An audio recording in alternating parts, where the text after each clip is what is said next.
Friends, Shri Radhe Radhe. तो कैसे हैं आप सब? सीए फाउंडेशन बिजनेस इकोनॉमिक्स के अंदर चैप्टर 6 हमारा चल रहा है।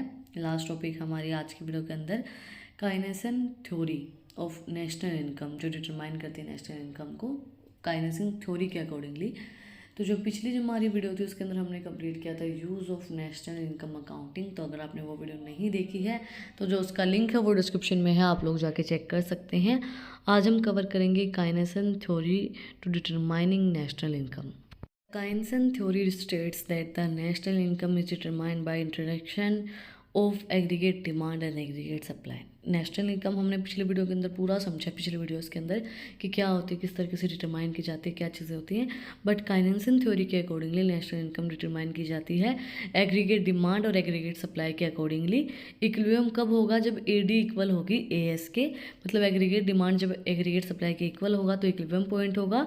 Often visualised as the total spendings in an economy equation the total income of a product. This equilibrium point also known as effective demand and can be at as a below full employment and can be influenced by factor like investment multiplier and fiscal policies to achieve higher income and employments। जो हमारी C+I है वो मतलब income और products जो हमारे वो equilibrium पे होंगे।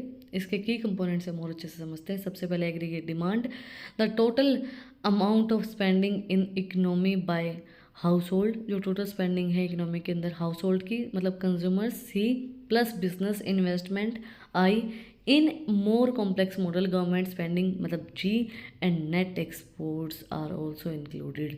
एग्रीगेट डिमांड के अंदर जो टोटल स्पेंडिंग है हमारी हाउस होल्ड की, बिजनेस की, गवर्नमेंट की और नेट एक्सपोर्ट मतलब इंपोर्ट के अंदर से माइनस करेंगे एक्सपोर्ट को तो हमारे नेट एक्सपोर्ट निकलाएंगे, तो वो सब चीज़ें इसके अंदर इंक्लूड किए जाते हैं। ऐसा ही हम नेशनल इनकम को कैलकुलेट करने में भी करते हैं, बट इसमें अलग से दिया गया है। देन एग्रीगेट सप्लाई हमारी क्या होगी? The total value of goods and services that firms are willing to produce and supply in a simply model the represented by the national income और प्रोडक्ट वाई। जो टोटल वैल्यू हमारी goods and services को produce करने के लिए और जो willing है प्रोडक्ट प्रोड्यूस एंड सप्लाई करने के लिए, तो वो हमारी रिप्रेजेंट की जाती है नेशनल इनकम के अंदर, और जो प्रोडक्ट है वो है Y. Then effective demand, the point of equilibrium where aggregate demand equals aggregate supply, meaning there no tendency for production or employment to either increase or decrease। जब हमारा पॉइंट ऑफ इक्विलिब्रियम होगा, जब aggregate supply aggregate demand के equal होगी, तो कोई भी tendency नहीं है कि हम प्रोडक्शन को बढ़ा पाएँ या एम्प्लॉयमेंट को बढ़ा पाएँ, ना तो वो इंक्रीज़ होगी ना वो डिक्रीज़ होगी, हम कुछ भी नहीं कर सकते। वहाँ पे हमारा पॉइंट ऑफ इक्विलिब्रियम है, that's it. Then how it works, वो किस तरीके से वर्क करता है? AD and AS interaction, the level of national income and employment is set by the point where the AD and AS curves interact। मतलब कि AD और AS जब इंटरेक्ट करते हैं तब हमें लेवल ऑफ एम्प्लॉयमेंट का पता चलता है, मतलब एक दूसरे को क्रॉस करते हैं, इंटरेक्शन करते हैं, और वो जो क्रॉस करने का पॉइंट होता है वो हमारा इक्विलिब्रियम पॉइंट होता है। When AD is less than AS, business accumulate unsold goods forcing them to cut production and employment। When AD is greater than AS, investor falls leading firm to increase production। The economy reach equilibrium when AD is equal to AS। equilibrium तब होगा जब AD equal होगी AS के, aggregate demand aggregate supply के equal होगी। But अगर AD कम है AS से तो बिजनेस क्या करेगा? उसके पास अनसोल्ड गुड्स बचे हुए हैं तो वो प्रोडक्शन को कट करेगा। और अगर AD ज़्यादा है ये इसके, मतलब एग्रीगेट डिमांड ज़्यादा है एग्रीगेट सप्लाई के, तो इन्वेस्टर्स फॉल हो जाएंगे और फर्म इंक्रीज़ करेगी प्रोडक्शन को, क्योंकि आपकी डिमांड ज़्यादा है और सप्लाई कम है तो फिर प्रोडक्शन बढ़ेगी, और डिमांड कम है और सप्लाई ज़्यादा है तो फिर अनसोल्ड गुड बच जाएंगे तो प्रोडक्शन को कम करना पड़ेगा। Under employment equilibrium, a core insight of Keynes is that the equilibrium doesn't always happen at a full employment। It's possible for an economy to be an equilibrium with a significant portion of the workforce unemployed। ऐसा नहीं है कि हर बार employment की position पे equilibrium point आएगा। कई बार possibilities हैं कि कुछ पोर्शन के अंदर वर्कफोर्स अगर अनएम्प्लॉयड भी है तो भी इक्विलिब्रियम पॉइंट हम रीच कर सकते हैं।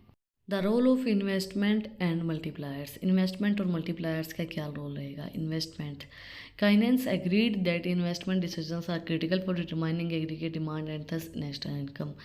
काइनेस थ्योरी ने बताया है कि इन्वेस्टमेंट डिसीजन बहुत ज़्यादा क्रिटिकल है डिटरमाइन करने के लिए कि भाई एग्रीगेट डिमांड कितनी रहेगी कितनी नहीं रहेगी नेशनल इनकम के accordingly. Multiplier effect, an effectual increase in autonomous spendings like government investment lead to an much large increase in total income. For example, when the government spends money, the recipients of that money spend it and which generate income for others and so on, amplifying the intellectual investment. जो intellectual increase है autonomous spendings के अंदर, जैसे government investments वो ज़्यादा increase करती हैं total income को. फॉर एग्जांपल गवर्नमेंट स्पेंड कर रहा है ज़्यादा पैसा और जनरेट कर रहा है इनकम, तो फिर हमारी इन्वेस्टमेंट इंटेलेक्चुअल जो इन्वेस्टमेंट्स हैं वो बढ़ जाएंगी. नोट लिस्ट हमें मॉडल्स दिए गए हैं. 2 sector model. The simplify model include house holds and firm. जो 2 सेक्टर मॉडल होता है ये 2 चीज़ों को इंक्लूड करता है, कंजप्शन मतलब household and investment firms को. And 3 sector and 4 sector model जो होता है हमारा वो 4 comparative models at the government sectors and the 4th sector was the foreign sectors. देखो 2 सेक्टर के अंदर तो सिर्फ कंजप्शन इन्वेस्टमेंट आएगी, तीसरे और चौथे के अंदर आएगी गवर्नमेंट और हमारी foreign sectors export and import. जो हमने बोला था कि नेट एक्सपोर्ट नेट इंपोर्ट जो हम कैलकुलेट करते हैं वो 3rd और 4th सेक्टर में आएंगे और 2 सेक्टर में आएंगे हमारा consumption and firm investments. That's it for today. आज हमने कंप्लीट किया Keynes theory to determining national income. अगर आपको कुछ भी डाउट है कुछ भी पूछना है तो कमेंट में मुझसे पूछ सकते हैं. चैप्टर 6 हमारा यहीं पे कंप्लीट हो गया है. और अगर आपको इन टॉपिक्स की PDF चाहिए तो टेलीग्राम चैनल का लिंक भी डिस्क्रिप्शन में है, वहाँ पे जाके आप लोग मुझे फॉलो कर सकते हैं. और अगर यहाँ तक वीडियो को देखा है तो सब्सक्राइब कर दो भाई चैनल को, बेल आइकन प्रेस करो ताकि जो सबसे पहले अपडेट है वो आप लोग के पास आए. अच्छी इंटरेस्टिंग रील्स को देखने के लिए इंस्टाग्राम चैनल का लिंक भी डिस्क्रिप्शन में, वहाँ पर जाके आप लोग मुझे फॉलो कर सकते हैं. फिर मिलते हैं एक नई वीडियो के साथ एक नए टॉपिक के साथ. Like share and subscribe. Thank you for watching my video and enjoy your life.